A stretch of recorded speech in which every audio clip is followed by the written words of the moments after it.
Hi, I'm Dave Vickers and welcome to the Photo Show. In a previous episode we were looking at tips and tricks you can use to take great photographs of the moon. The reason I did this is today is the 14th of November 2016 and tonight we're going to get what's called a supermoon. Now supermoon is because the moon moves in an elliptical orbit, it's not circular. Tonight it's going to be closer to the Earth than it's been for any time for almost 70 years. The last time it was this close was 1948 and it won't be this close again until 2034. So it's a great opportunity to go out and take some photographs of the moon looking its best. If you didn't see the previous video, I'll put a little link up here that will take you to it and you can have a look at some of the tips and settings that we use to get great photographs of the moon. Remember, if you like what you see on the photo show, please comment, like and subscribe in the boxes below. Let's get some warm clothes on, take a drive out and see what kind of photographs we can take of this year's supermoon.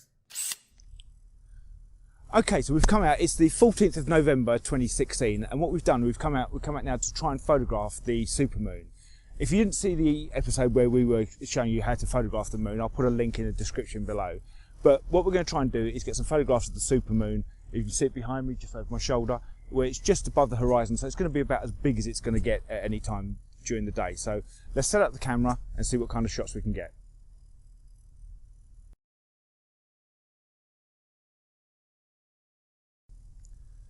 Okay, so I've got the camera set up now, and you can even see through the viewfinder there that we can see the moon through it.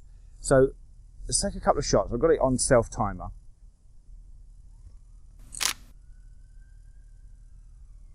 You see now we're starting to get shots of the moon. Just want to readjust the framing on this. Let's put it into live view so we can get an idea of what we're seeing. Let's widen the shot out a bit. So there we're in live view now. Widen the shot out.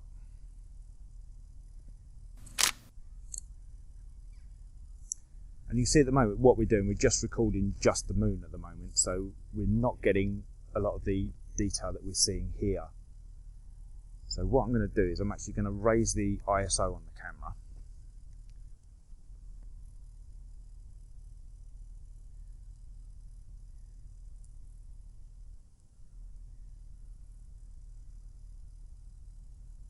Bring the shutter speed, the aperture down, and have a look and see what kind of result that gives us. Right, so you can see now what's happening now is the moon's actually blowing out. So I think what we want to do is get some shots of the moon as it sits and then get some shots of the scenery it's sitting in so that we can combine the two later on into one great shot. Let's zoom in on that. It's still looking a bit hazy, I think, at the moment. Just go for getting shots of the actual moon itself at the moment.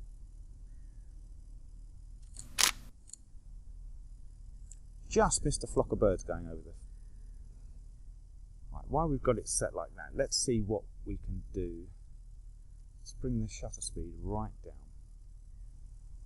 I'm going to bring the shutter speed back up again. Did a really good job of photographing the trees, but it looked too much like daylight. That's looking better. And we'll up it again. I'm just adjusting my shutter speed and aperture here to see what kind of look we can get. That's looking more like it. So we're getting the look of the trees.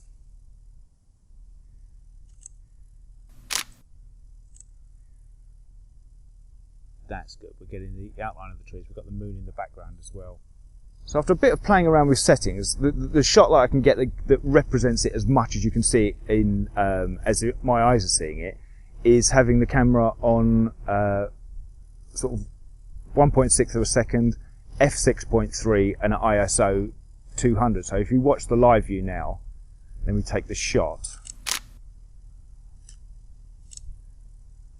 The image is very, very close to what you're actually seeing with the naked eye and the screen itself here. We'll do another one like that.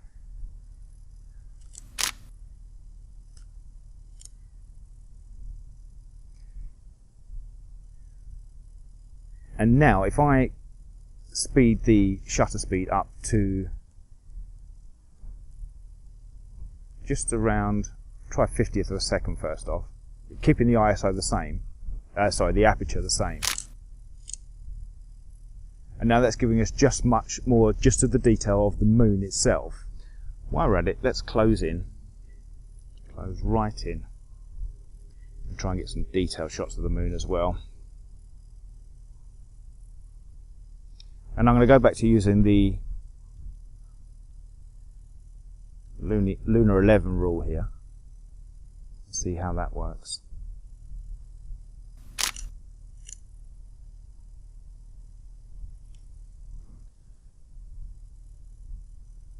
Let's have a look at the detail.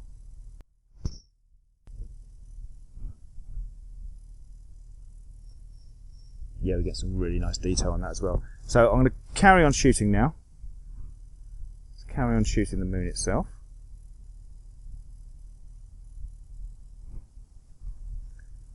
Get that bang sensor. I'm actually going to slow the shutter speed down a bit because I think I want a bit more of the yellowy colour that we're actually seeing in the moon itself.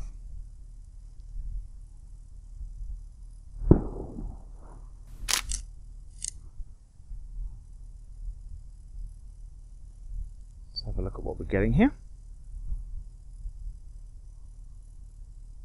There we go, really nice detail. Okay, as you can see from the video, we're struggling here to get the kind of shots we were looking for. We'd done an awful lot of preparation to go out to photograph the supermoon. I'd worked out what time the moon was rising, which direction it was going to be rising from, and I'd also picked a location that was quite high up so we could show the landscape with the moon rising above the horizon to give some sense of scale.